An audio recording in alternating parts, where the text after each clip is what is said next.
Assalamualaikum warahmatullahi wabarakatuh.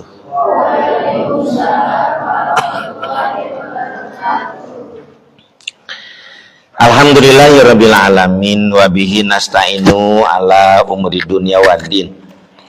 Asyhadu an la ilaha illallah wahdahu la syarikalah wa asyhadu anna Muhammadan abduhu wa rasuluhu la nabiyya ba'dah.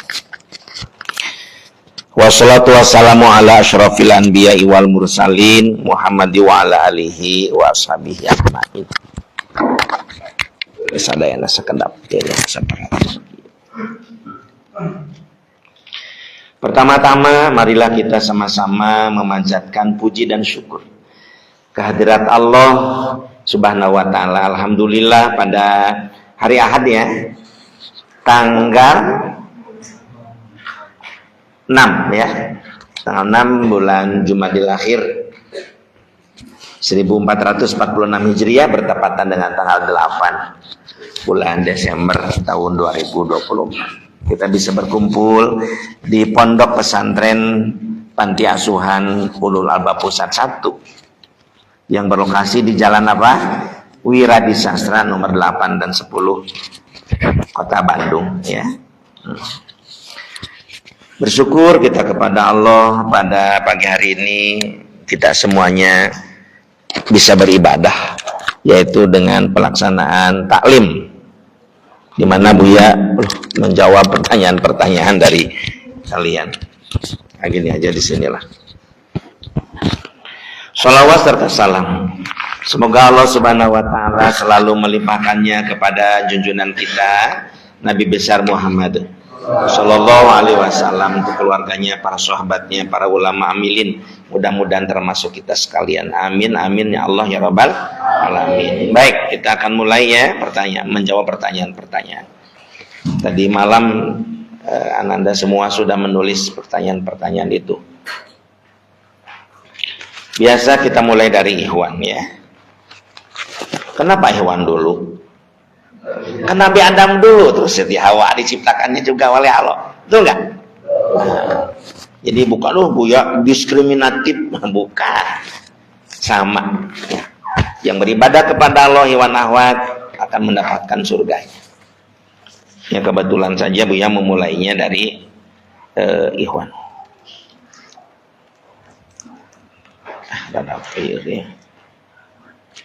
Baik.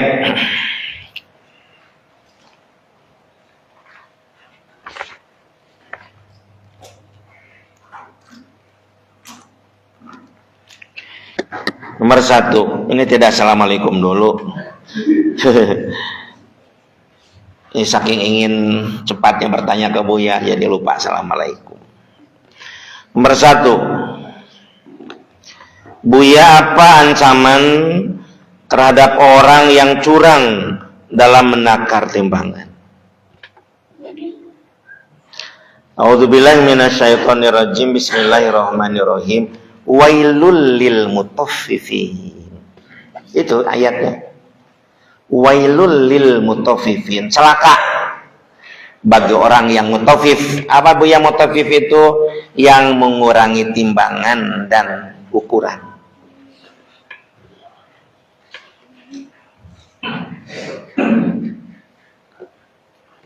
Alladzina idza talu 'alan nasi yastawfun. Apabila dia ditimbang oleh orang lain takarannya itu yastawfun, ingin sempurna. Wa idza kaluhum aw waznuhum yukhsirun. Tapi apabila dia mengukur dan menimbang, dia selalu menguranginya. Nah, itu mutaffif.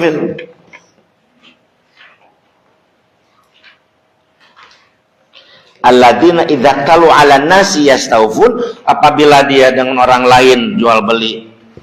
Kadang-kadang ya timbangan anak yang benar, ukuran anak. Tetapi apabila dia menimbang, wa idza kalu mawazanuhum yukhsirun, dia itu mengurangi baik timbangannya, ukurannya atau timbangan.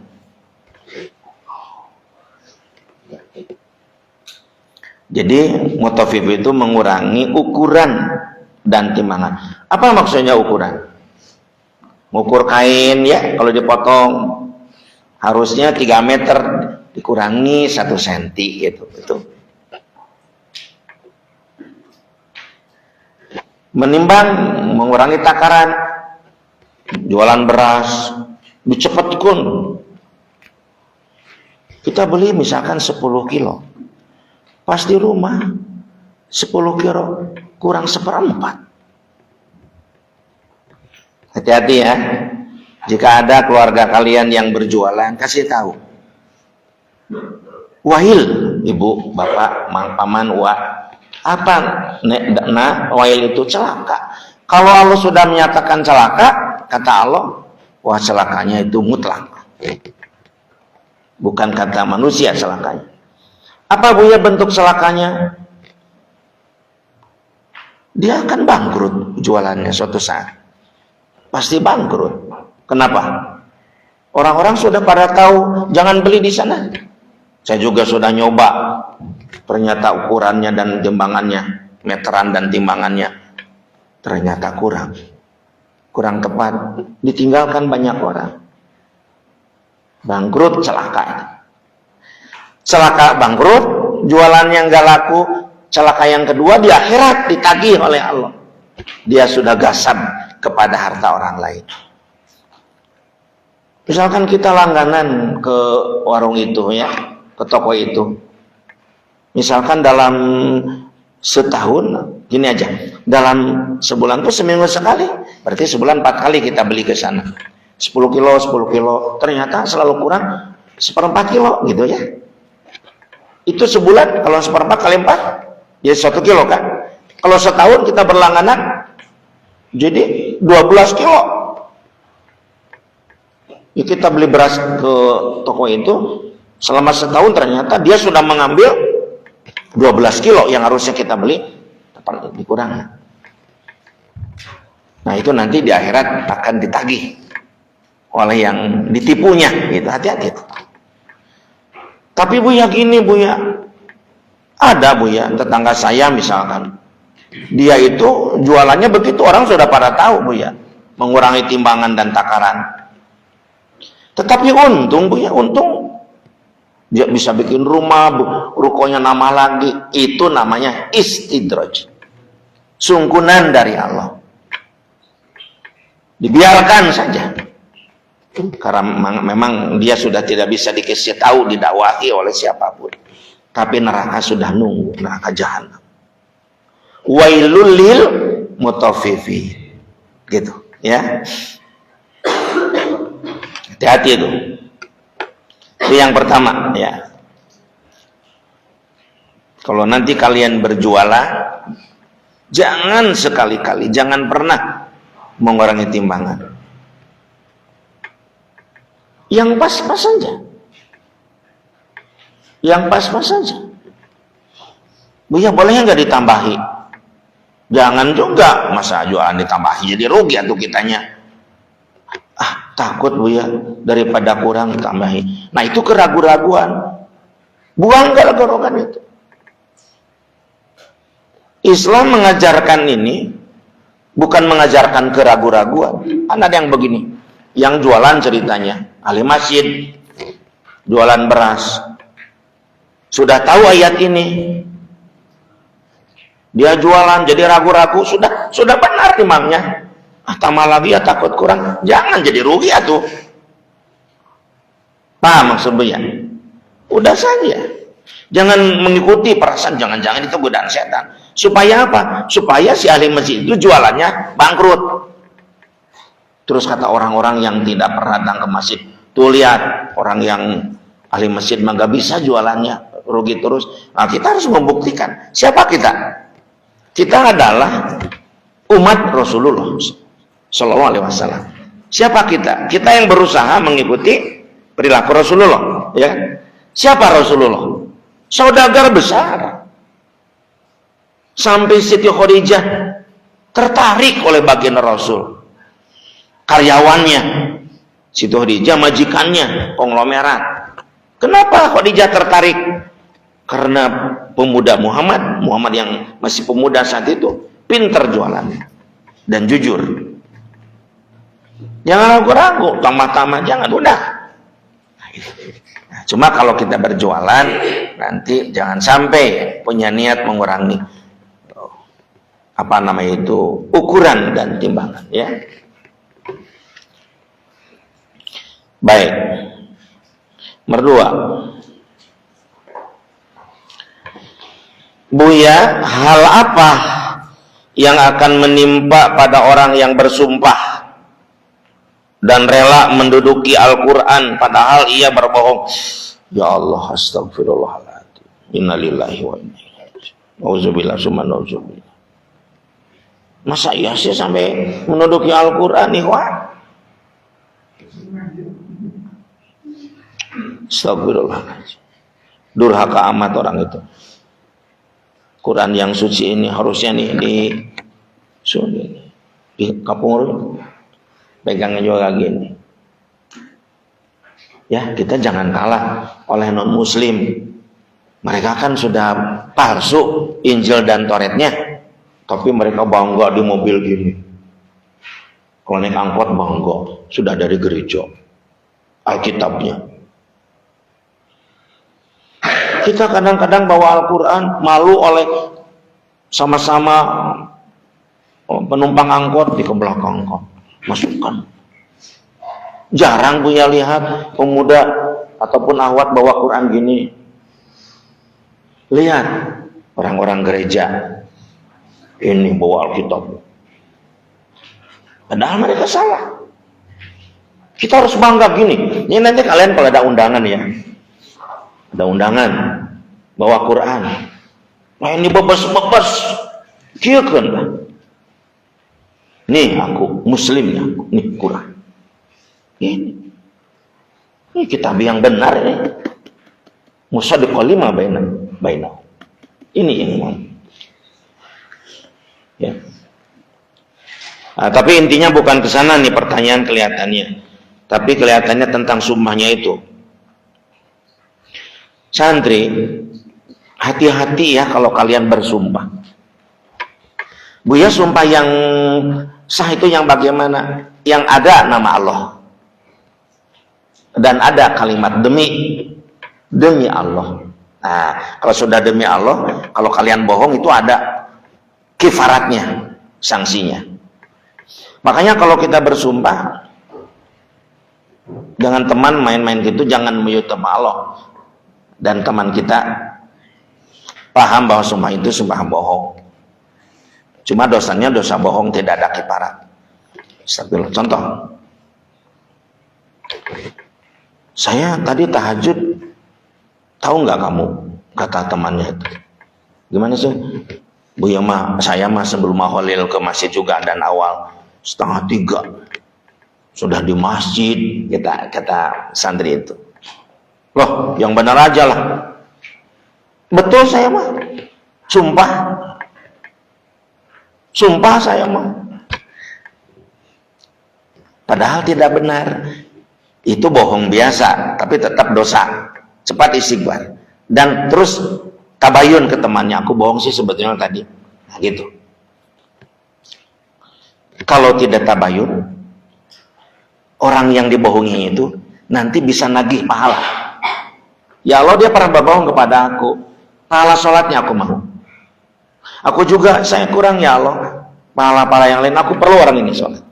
Habis dia sholatnya, pahala apa, sudah habis, dosa saya ya Allah kesanakan. Saat itu kita saling memerlukan nilai untuk bisa menerima amal kitab dari sebelah kan.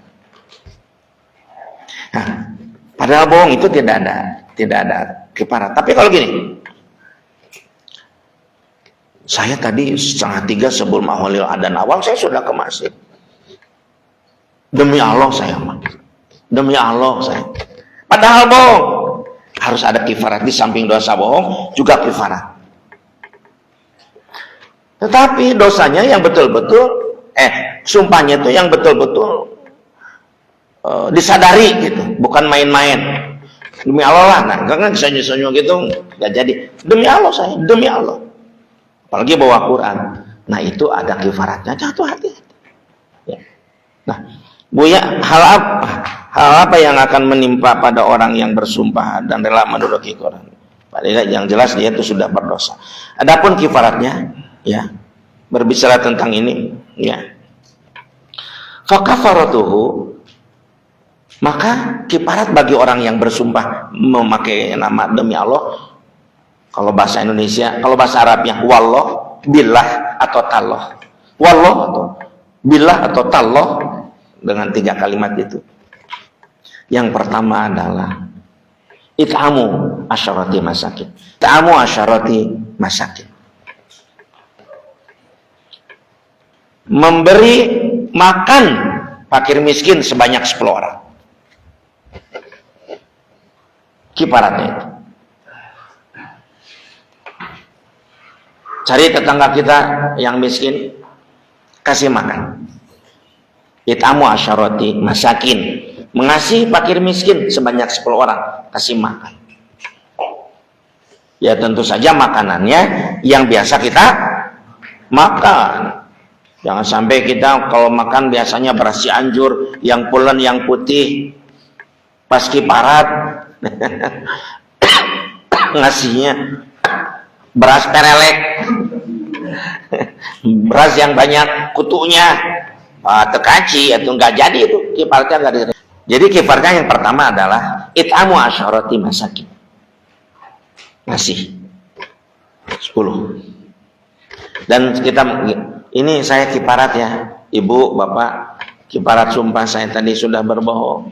Saya sudah astagfirullahaladzim beristighfar. Gitu. Kemudian kalau kita ini merasa ya bahwa aduh ya Allah, masa iya sih aku seorang santri bersumpah dengan bohong. Sepertinya kalau ngasih makan 10 orang miskin ringan gitu ya. Ada yang lebih baik. Au kiswatuh. Atau yang ini lebih baik. Ngasih mereka pakaian.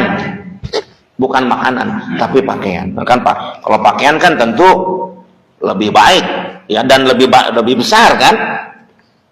Nah, ngasih makan kan berapa? Ikan kan ada ayam, ada tahu biasa sayur. Kalau pakaian kan per pakaian mahal. Au kiswatuh, atau ngasih pakaian kepada mereka. Itu lebih baik lagi. Sebagai bentuk bahwa kita menyesal atas perbuatan itu dan tidak akan diulangi, dan akan merasa berat. Aduh, ya Allah, gara-gara aku sumpah palsu ini aku harus beli pakaian 10 pakaian. Ya mau tidak mah. Ya, nah itu dilihat dari keimanannya. Dan ada misalkan, jangan sampai orang itu ada untuk beli pakaian 10 orang miskin, tapi milih makanan. Nah, itu bisa dilihat keimanan dia itu lemah. Ya, ada yang lebih baik. Wah, saya mah ingin memperlihatkan kepada Allah, ya, yang terbaik, karena aku sudah berbuat dosa dengan sumpah palsu. Ya, setelah kita ngasih makan, enggak, itu mah kecil. Kemudian kiswatuhum, yang begitu, watahriru raqabatin, atau membebaskan budak belian. Wah, itu mah mahal, itu mah. Tahrir raqabah itu mungkin 1 miliar. Membebaskan budak itu. Atau tahrir raqabatin.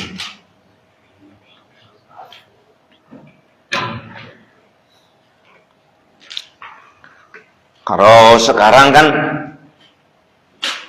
tahrir raqabah itu susah didapat.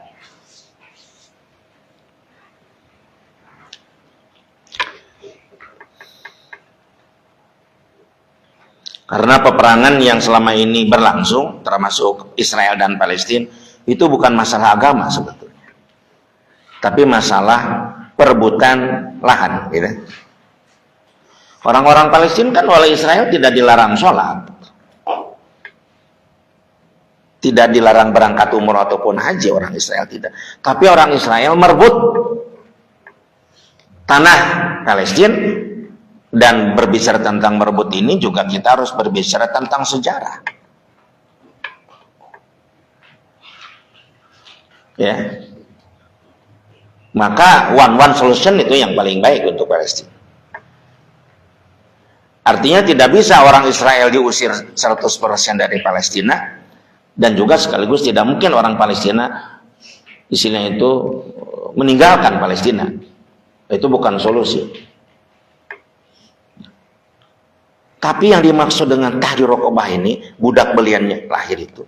Pada saat kita dilarang sholat, dilarang puasa, dilarang zakat, dilarang haji, bahkan yang beragama Islam pada dibunuh gara-gara kita menyembah kepada Allah, itu nama perang fisabilillah itu. Perang fisabilillah. Pada saat orang-orang Palestina sholat di Masjidil Aqsa, oleh tentara Israel tidak dilarang sholat sih. Cuma jangan di sini, sebelah sana. Ini wilayah kami, kira-kira begitulah. Jadi tentang wilayah. Jadi harus hati-hati. Ya, mendefinisikan perang fisabilillah itu. Sekarang mulai rame. Gejolak Suriah sekarang. Tadi malam itu terjadi perang kemarin. Siapa itu pemberontak dengan rezim?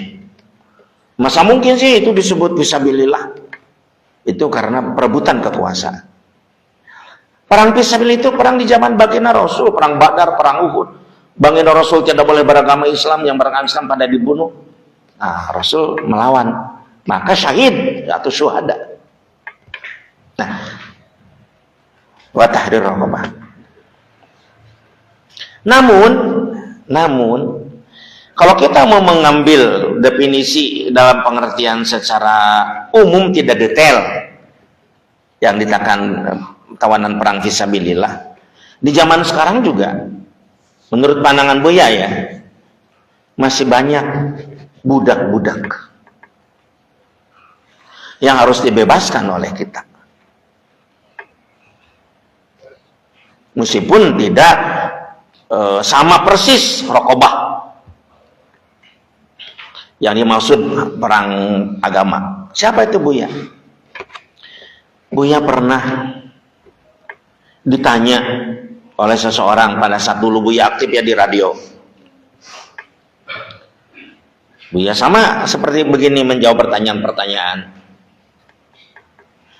Ada bapak-bapak belum apa-apa sudah nangis pas assalamualaikum, nangis. Ustaz, saya ini sedih. Kenapa Pak? Saya satpam Pak Ustaz di satu perusahaan. Ya Pak, terus gimana? Pak Ustaz, saya sudah hampir 7 tahun, mau 8 tahun, tidak sholat Jumat. Loh, Bapak kok bisa gitu? Iya Ustaz, saya dilarang oleh majikan saya. Majikannya muslim, non-muslim? Non-muslim Ustaz. Enggak boleh Jumatan, kalau Jumatan keluar. Buya berpendapat orang itu sebagai budak. Dia tidak merdeka hidup, dilarang beribadah kepada Allah. Budak. Oh, gimana? Bapak selama ini berusaha nggak untuk pindah pekerjaan? Sudah berusaha. Ada 2 alasan Ustaz saya tidak pindah. Yang pertama, tidak ngasih cuti. Bapaknya nggak cuti-cuti, enggak. Minggu kerja juga. Oh, stop. Minggu kerja. Mana mungkin aku cari pekerjaan, lama sedikit juga dipotong gaji saya. Dia menjadi budak hidup. Harus kita merdekakan. Jadi kalau kita sudah bersumpah palsu, ya Allah aku sudah bersumpah palsu. Kalau saya mau ngasih makan 10 orang miskin, kecil bagi saya. Dan termasuk juga yang ranking kedua. Saya itu ranking yang rendah, naik ranking maksudnya. Naik ranking ngasih makan atau ngasih pakaian. Saya mau naik ranking lagi yang lebih atas. Wa tahrir raqabah, begitu kata Al-Qur'an. Memerdekakan budak. Saya beranggapan ini budak. Datangi si bang satpam itu. Assalamualaikum, Bapak gimana? Dan harus malam-malam datangnya. Karena kerjanya pulang jam 7. Ini kisah nyata. Yang nanya ke Buya kok. Datangi, Bapak, saya sudah bersumpah palsu.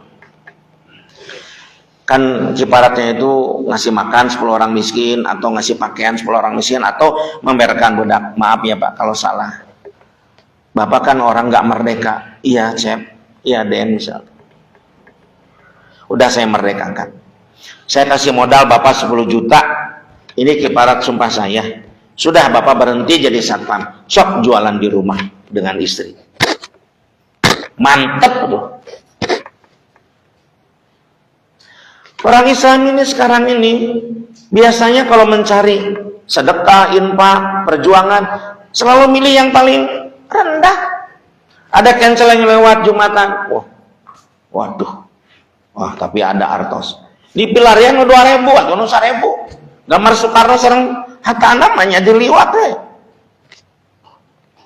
Ya itu masih untung lah ngasih 1.000 2.000. Kebanyakan itu cancel lewat tapi sare. Toelang, wah sare lewat. Astagfirullah. Makanya kalian lihat kan pengurus-pengurus masjid kalau mau membangun masjid itu kan ngecerik ya di jalan-jalan. Terus ada orang apa itu apa protes lah. Wah, memalukan umat Islam, cari dana di jalan, ganggu orang. Bisanya cuma gitu. Kita langsung harusnya menjawab, Pak kalau gitu solusinya masjid ini kekurangan 32 juta untuk beres-beres dibenahi. Mana uangnya? Nggak bisa, nggak mampu. Cumanya biar protes. Memang kenyataan umat Islam bakhil kok. Gitu aja. Ya. Nah ini Buya usul nih kepada muslimin muslimat, para pendengar lah. Kalau sudah bersumpah palsu begitu, kiparatnya itu begitu. Ada lagi ibu-ibu yang menelepon, mungkin ke apa istilahnya itu, apa ya teh, apa itu? Jadi pengalaman si bapak itu, mungkin dia juga punya pengalaman, dia curi-curi waktu gitu ya, nangis juga si mbak-mbak itu. Kenapa ibu nangis? Kata Buya, Ustadz saya sudah 10 tahun tidak saum Ramadan. Innalillahi. Jadi sudah 10 bulan tidak saum Ramadan. Kok bisa begitu Bu? Saya pembantu rumah tangga Ustadz. Ya kenapa? Minta saja ke majikan untuk makan sahur. Enggak dikasih. Saya dikasih makan 1 kali. Jam 11 siang.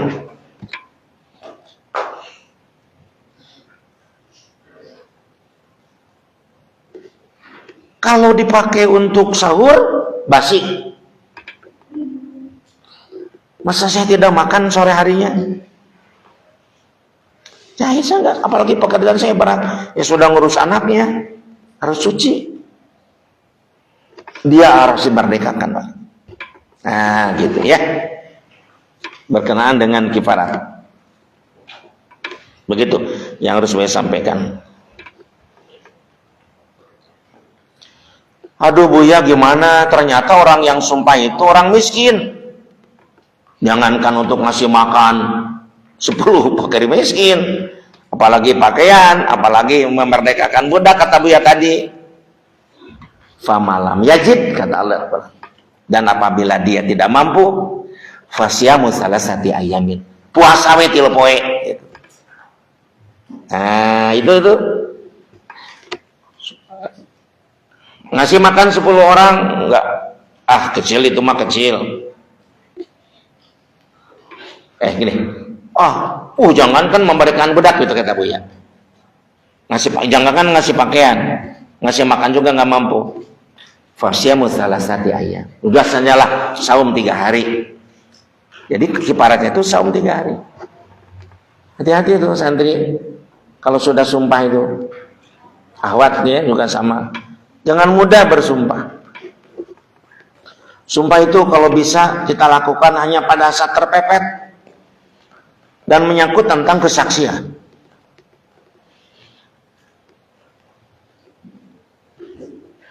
terjadi pembunuhan misalkan di satu tempat. Kita sedang ada misalkan di penginapan atau di hotel. Kita lagi nangkring saja di balkon hotel atau penginapan, nyantai gitu ya. Pas di jalan kita melihat ibu-ibu tertabrak oleh seorang pemuda pakai motor. Pas kita lihat hafal nomor, plat nomornya hafal, jelas gitu. Innalillahi wa inna ilaihi raji'un. Aku ini jadi saksi, Pak. Dan si ibunya itu meninggal di tempat.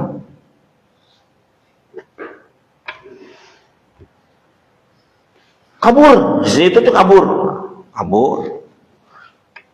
Kemudian polisi kan sudah pintar.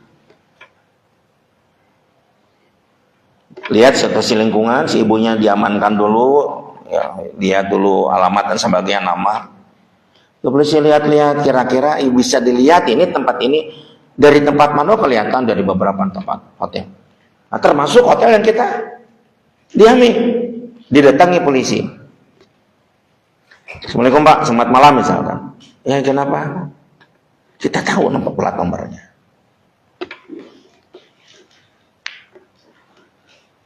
Saudara lihat nggak tadi kecelakaan si ibunya? Di sana kita harus yakin,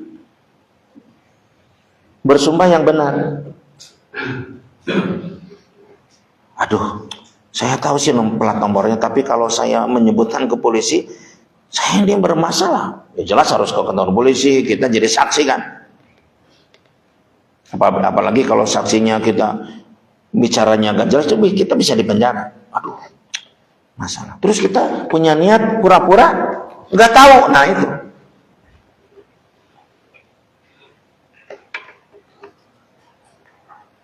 Pura-pura nggak tahu. Saudara lihat nggak?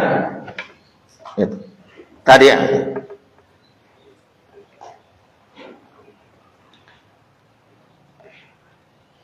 Nah, maka kita harus jujur di sana. Harus jujur. Santri sudah begitu, oh ternyata gini ceritanya dalam kasus itu. Plat nomor yang kita lihat itu adalah plat nomor yang di belakangnya itu ya polisi. Jadi artinya kita yakin bahwa yang menabrak itu adalah polisi. Baru datang si polisi bawahnya itu. Polisi bawahnya itu baru datang. Datang yang berbintang 3. Komandannya itu sudah levelnya tinggi di atas. Ternyata kan yang nabrak itu ternyata si penabrak itu bukan kembali ke rumah. Kembali ke saudaranya yang berbintang itu. Tolong aku selamatkan, aku sudah menabrak ibu-ibu. Kalau bisa jangan ada yang tahu. Sepertinya ada yang lihat di beberapa tempat penginapan gitu. Datang. Kemudian sudahlah, kasusnya tutup aja. Tidak mungkin ada yang tahu, kata si komandan itu. Udah. Pas mau pulang, kita langsung acungkan tangan. Saya siap jadi saksi. Saya siap jadi saksi. Nah, pada saat siap jadi saksi, polisi sudah tahu yang penabraknya itu adalah polisi. Jadi seolah-olah kita ini jangan bersaksi lah, kira-kira seperti itu. Tapi karena kita sadar bahwa kita ini sebagai saksi dan tahu bahwa itu adalah memang ada terjadi tabrakan dan kita kita harus berani bersumpah di hadapan pengadilan. Saudara betul nggak? Kalau plat nomornya.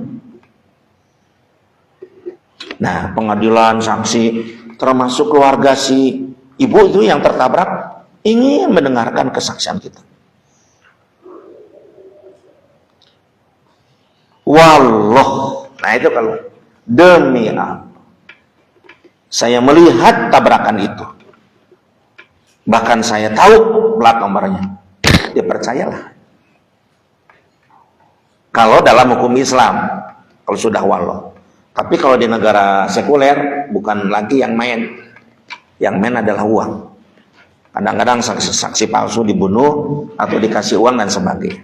Nah, saksi itu kita perlu demi menyelamatkan marwah keluarga si ibu yang tertabrak itu, supaya nanti dan supaya dapat asuransi, ya, dapat ganti dari si penabrak kita. Jadi saksi itu harus betul-betul kita lakukan pada saat mepet, ya, pada saat mepet, ya, keluarkan itu. Nah itu santri, ya Bu ya, hal apa yang kan harus selesai. Itu adalah surat Al-Maidah santri ayat 89. Berkenaan dengan kifarat daripada sumpah itu. Al-Maidah 89.